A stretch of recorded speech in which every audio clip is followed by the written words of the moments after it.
Hey everybody, Tony George, Tuesday update, terrific Tuesday update. We're going to talk about four, not one, not three, but four college basketball games tonight. I love the board today. I love the board today so much I got one of my biggest college basketball cards of the season on the website today, including a 6-unit top play. We'll tell you about that in just a minute. But there were four games I passed on that I had circled. And my buddy Tim, who does my small conference stuff, he had more than one circled too. And we took one of his and three of mine today. And one of mine's a top pick. Going to be easy money for you. But there was a lot of games up there. And quite frankly, a lot of head scratchers. Now, you saw last night, it was like the underdog central in college basketball, especially with some of the big marquee games. Wow. However, that's that time of year. And let's talk about a game here. And one thing I don't like to do this time of year is lay over 3 on the road. Now, I don't care who's playing who. You know, it's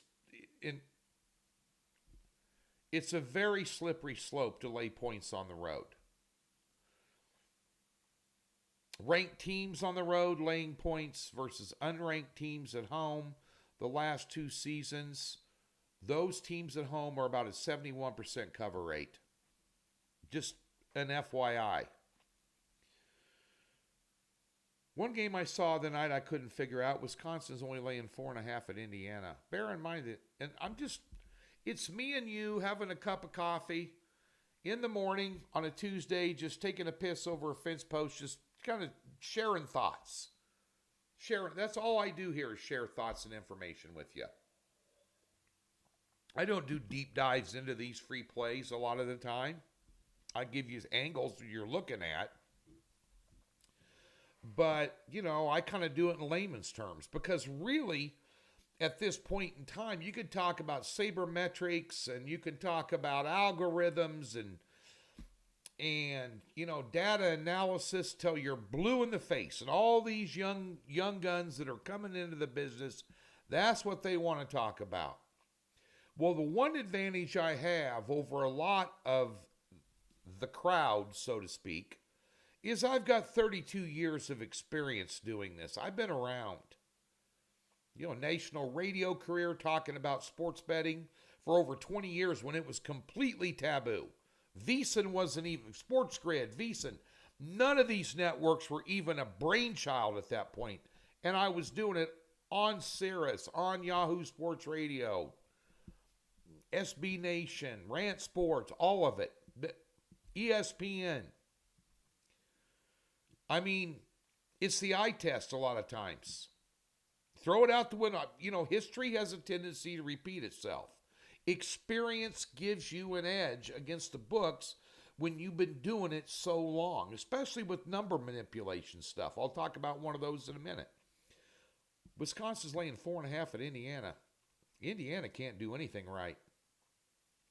Indiana's just a bad basketball team. You rarely say that about Indiana. I mean, the Hoosier State is the Hoosier State. You know, I know Gene Hackman isn't coaching them, but you know, at the end of the day here, they lost by 15 at home to Nebraska. Nebraska had one conference road win all year long. Nebraska's, you know, if you just put Nebraska's home record out there and who they beat, they'd be the number 1 team in the country. Damn near it. You know, but on the road, they, you know, can't get a lap dance to Spearmint Rhino here in Vegas with a fistful of hundreds. But days in there, Wisconsin, I mean, it's over 3. But it's a big game for Wisconsin. Indiana playing out the schedule. Going to be a whipping boy in the Big Ten tournament. And I don't know if they probably see the NIT because they're Indiana. Another game that perplexed me was Kentucky catching 4. They just put on a clinic against Alabama. Kentucky's been inconsistent on the road, but talk about line switches, line manipulation. They own a 90-77 win over Mississippi State where they put them over. I watched that game. They put them over their knee and beat the piss out of them. They were a 6.5-point favorite, and they opened up as a 4.5-point underdog in this game. Calipari's a good coach. Kentucky's a good team. They've had road woes.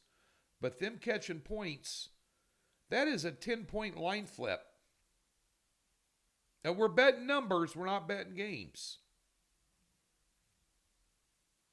And I also thought Penn State catching 8.5 is a little bit too many. It was 9.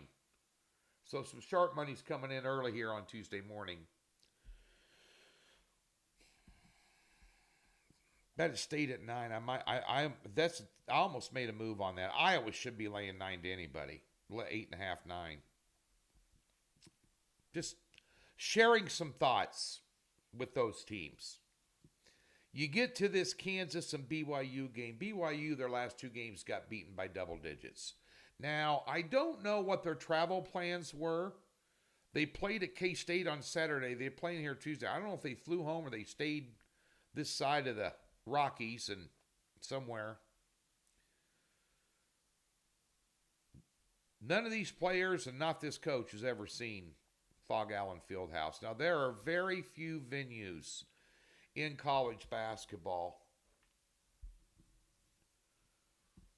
that have the home court advantage that Phog Allen does. I've been to Cameron Indoor Arena when they played North Carolina one time.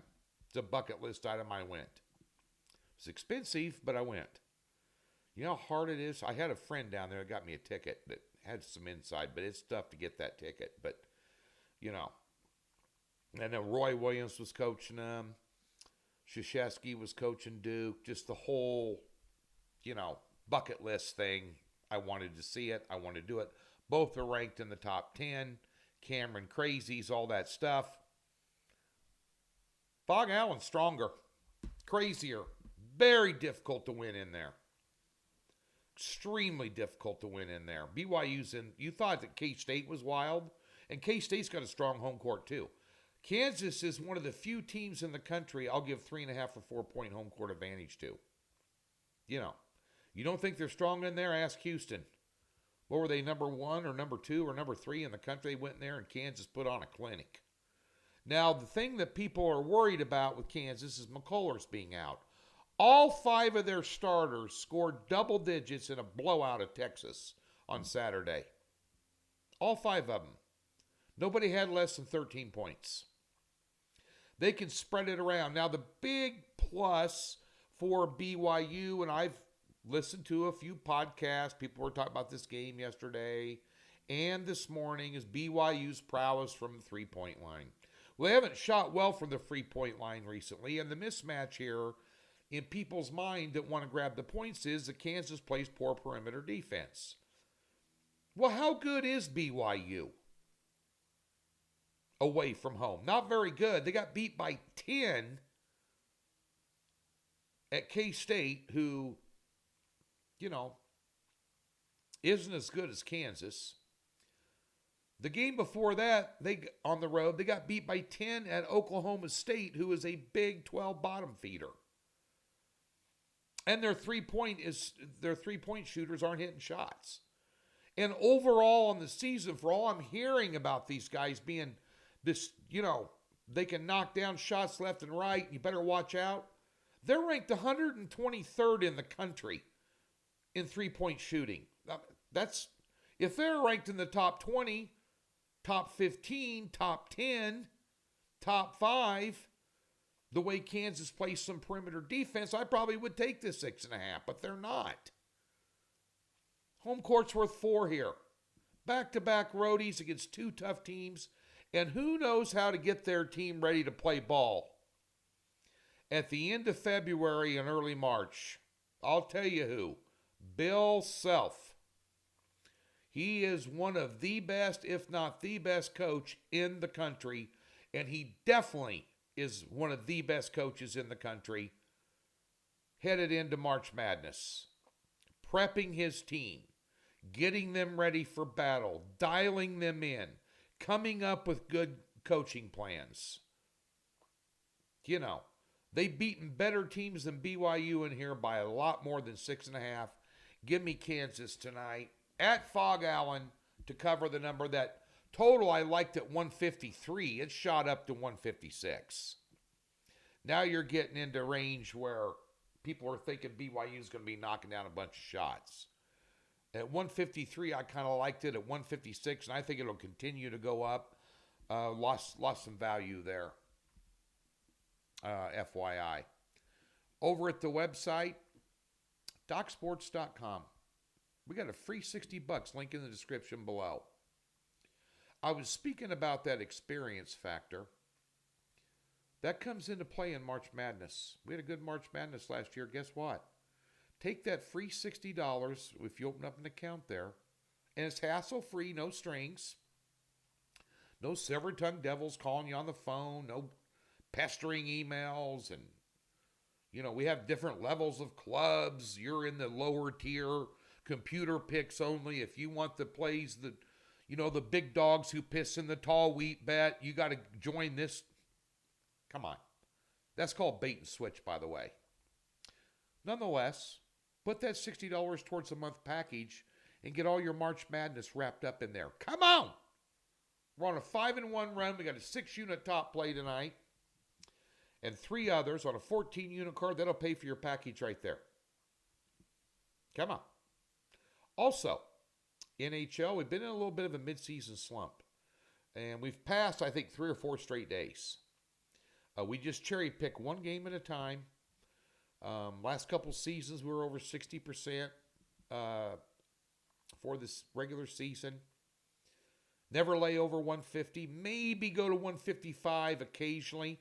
I think I laid minus 160 once in the last 2 or 3 years in the NHL. Short favorites, lots of totals. We've got a total tonight. If I wasn't in kind of a mid-season little slump here, this play would be a lot stronger. A lot stronger than 4 units. But I'm a conservative guy. We chip away. Slow and steady wins the race. But we got a good play for you there. NBA props are on a 10-4 run. We're up over $4,000 on the year since January 1st. With all of our props, we crushed it in the Super Bowl. 7-3 on a 10-play card and hit a 7-unit and a 5-unit pick. Come out. We got a nice NBA player prop for you tonight. Matter of fact, go follow me on Twitter at TGeorgeSports. I'll put up a freebie up there for you today as well on a player prop in the NBA. I'm going to pass in the NBA today. We're off a 7-unit win on Sunday. We passed yesterday. However, it's a very chalky board. There's a lot of injuries and ifs and woulda, coulda, shouldas involved tonight with a lot of these games. And the totals are really sharp. Just I don't put out NBA picks if I don't see value. I just don't see any value.